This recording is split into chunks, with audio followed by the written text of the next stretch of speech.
پاکستان میں ایم پاکس کے نئے مریضوں کی تصدیق، یہ بیماری کیسے پھیلتی ہے اور اس سے کیسے بچا جا سکتا ہے۔ جس مریض میں رواں ہفتے یہ وائرس پایا گیا، اس کا تعلق خیبر پختونخوا کے ضلع مردان سے ہے، جو کہ خلیجی ممالک سے واپس آیا تھا۔ ابھی تک واضح نہیں کہ وہ مریض ایم پاکس کی کس قسم کا شکار ہوا ہے اور کیا یہ وہی ویریئنٹ ہے جس کی تصدیق افریقہ سے باہر پہلی مرتبہ سویڈن میں ہوئی ہے۔ متاثرہ شخص کی کانٹیکٹ ٹریسنگ شروع کر دی گئی ہے اور مزید لوگوں کے نمونے حاصل کیے جا رہے ہیں۔ خیبر پختونخوا کے ڈائریکٹر پبلک ہیلتھ ارشاد روغانی کے مطابق اب تک صوبے میں 3 افراد کو ایم پاکس کی تصدیق ہو چکی ہے، تاہم ان میں سے 2 پرانے کیس ہیں اور رواں ہفتے صرف 1 مریض کی تصدیق ہوئی ہے۔ عالمی ادارہ صحت کی جانب سے افریقہ کے کچھ حصوں میں ایم پاکس کی وبا کو بین الاقوامی تشویش کا باعث اور صحت عامہ کے لیے خطرہ قرار دیا گیا تھا۔ اس انتہائی متعدی بیماری سے، جسے پہلے منکی پاکس کے نام سے جانا جاتا تھا، جمہوریہ کانگو میں کم از کم 450 افراد ہلاک ہوئے۔ ایم پاکس کی بیماری منکی پاکس وائرس کی وجہ سے ہوتی ہے۔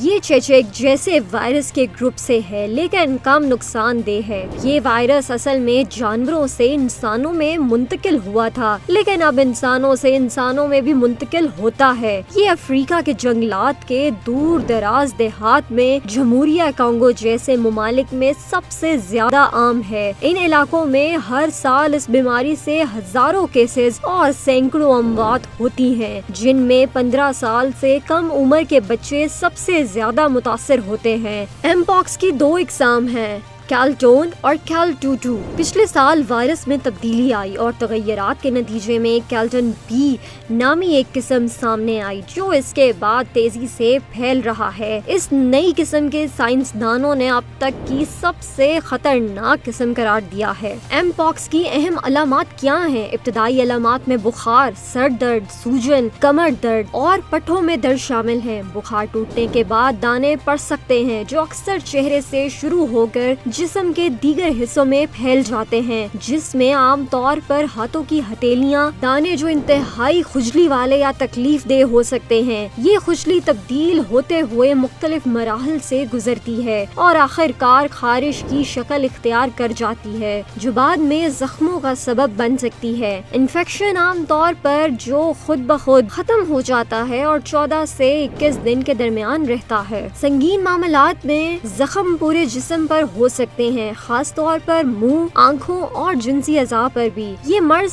کیسے پھیلتا ہے؟ کسی متاثرہ شخص کے ساتھ قریبی رابطے کے ذریعے دوسرے افراد میں پھیلتا ہے۔ ان رابطوں میں جنسی تعلقات، جلد سے جلد کے رابطے اور کسی دوسرے شخص کے قریب بیٹھ کر بات کرنا یا سانس لینا بھی شامل ہیں۔ یہ وائرس زخمی جلد، سانس کی نالی یا آنکھوں، ناک یا منہ کے ذریعے جسم میں داخل ہو سکتا ہے۔ یہ وائرس سے آلودہ ہونے والی چیزوں کو چھونے سے بھی پھیل سکتا ہے، جیسے بستر، کپڑے اور تولیہ۔ بندروں، چوہوں اور گلہری جیسے متاثرہ جانوروں کے ساتھ قریبی رابطہ ایک اور وجہ ہے۔